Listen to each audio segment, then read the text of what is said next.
Hey everyone, welcome back to the Child Anxiety FAQ podcast. FAQ stands for Frequently Asked Questions, and I'm answering your questions about child and teen anxiety. My name is Dawn Friedman, and I've been working with kids and families for more than 30 years as a preschool teacher, parent educator, family case manager, clinical counselor, and now is the owner and operator of Child Anxiety Support, where I coach parents of anxious kids. And this month is our sleep month to celebrate the launch of Bedtime Navigator, my 6 weeks coaching program for parents who just want to get some sleep. And today's question is, how can I prioritize both my child's sleep needs and my own well-being as a parent without feeling guilty or overwhelmed?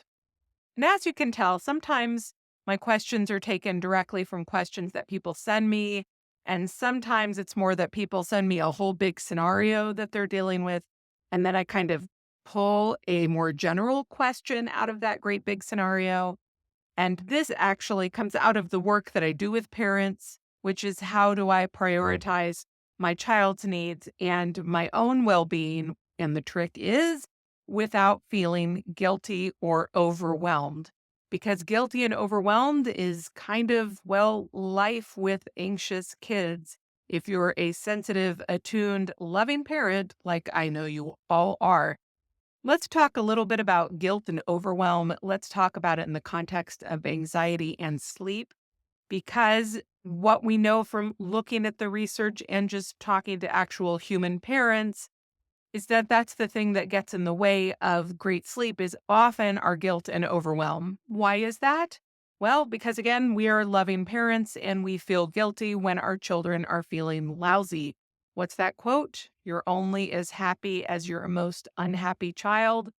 Our anxious kids are often unhappy, and so we are unhappy too because we hate seeing them suffer. And this is especially true at night because anxiety really rears its ugly head at night, as we all know, because, every single one of us has woken up at 4 a.m. and started thinking about something we said or something we did or something we have to do and worrying. We are more vulnerable to anxiety when we're tired. And so it makes sense that your anxious kid's anxiety might rev up at night. I mentioned in last week's episode that 9 out of 10 kids with generalized anxiety also have sleep problems. And that really speaks to the way anxiety shows up at night. It just does. And so our kids are struggling more, and that means we're struggling more. And then plus everybody's tired. So our bandwidth is lower. We just have less access to our coping tools as parents. Our kids have less access to their coping tools as kids, and everybody just wants to get some sleep.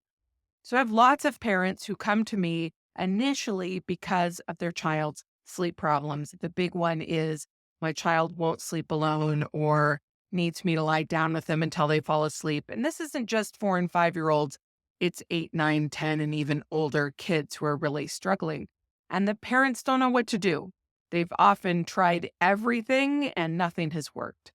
Usually, actually, what has happened is they have tried everything and then given up before it's worked. And part of that is the parent's guilt and overwhelm. When your child is wailing and crying and you know they need their sleep, then of course you're going to feel overwhelmed. If they are keeping other people in the family awake, you're going to feel overwhelmed. If they're keeping you or your partner awake and you need to get some sleep, again, overwhelm. Parents are desperate. Everybody is exhausted. Everybody is sort of at their limit. And it just makes those sleep issues so much harder to tackle. That's the bad news. And you already knew the bad news anyway. I'm not telling you anything you didn't already know. But the good news is that sleep problems respond well to consistent intervention. So you create the intervention plan and you stick with it, and you're going to see good results. As far as the guilt and overwhelm goes, you can combat that by feeling well informed, by understanding exactly what you're doing. So parents will say to me, I feel really guilty that I am making my child go through this. Why don't I just lay down with them and then everybody's going to be happier? And they feel so guilty that they want time to themselves that they end up undermining their efforts. And that's where I think having someone who will remind you of exactly why you're doing what you're doing, why you decided to do it, why it matters, why it's going to benefit your child can be really helpful. And that's where having some kind of sleep coaching, it can be much more effective. It can really help make a difference in sticking with that bedtime plan and getting through the rough beginning. There's also lots of other things that you can do to make it more likely that you're going to get some wins. And that's about creating better sleep hygiene and a better bedtime routine that's going to work with your specific anxious child and in the context of what your family is needing. There are lots of sleep coaches. The problem is most of them don't work with older children, which is one reason I decided to create Bedtime Navigator specifically, was working with parents around sleep in my other programs and through the retainer program that I have. And I decided to just make it more clear, give it a curriculum so that parents could access it more easily and get all the information they need. We also know that parents benefit from a very unique, personalized approach, which is to say, bedtime is never one size fits all. I mean, I don't think any parenting is one size fits all. There are some basic things that are good for all kids, but how we execute those good things is going to really depend on that particular parent, that particular child, and the needs of the entire family. Back to our question, how do you prioritize your child's sleep needs and take care of your own well-being as a parent who often feels guilty and overwhelmed? The very first thing is understanding that your child's sleep needs and your needs are very much the same, which is to say, the good functioning of the family needs good functioning for both your child and you. There needs to be balance. It cannot be that your child's needs drive everything or your needs drive everything. It's how do we work together so everybody gets what they need? And sometimes that means demanding more of your child. That's not selfish. That is helping your child grow to the next stage of their development.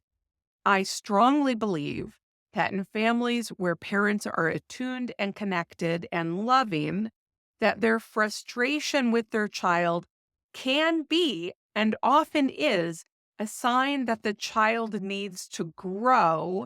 And then how do we help them do that in ways that are respectful and gentle and supportive and not just coming down and making demands? And that's really how I work, is helping the parent trust their own expertise, see their frustration as a tool in parenting, and then run that through the unique needs developmentally of that child to help that child grow without demanding more of them than they are really able to give. And again, that always has to be personalized. You can't just say every 7-year-old should do this, every 10-year-old should act like that. It's more that what is this 7-year-old needing to level up? What does this 10-year-old need to start sleeping on their own to meet that developmental challenge and help them grow in confidence and realize that they can do hard things, including take care of their own sleep needs? It's not mean to ask a 10-year-old to do that. In fact, it's very loving to say, how can I help you do that so that I can get more sleep and be more loving and present for you? And you can feel good about your ability to get sleep so that you can start doing more in your life. You can start understanding your capacity. You can do things like have sleepovers or spend the night with a relative or get ready to go to sleepaway camp. So that's all part of sleep. It's all part of the healthy functioning. It's not just about Tuesday night bedtime. It's about bedtime being one of those places where our children can be and should be asked to grow. I hope that answers the question. If you have thoughts about it, if you have other questions about it, you can always message me, or you can go to my website, childanxietysupport.com, go to the podcast page, submit your question there, and who knows, maybe I'll answer it on the show.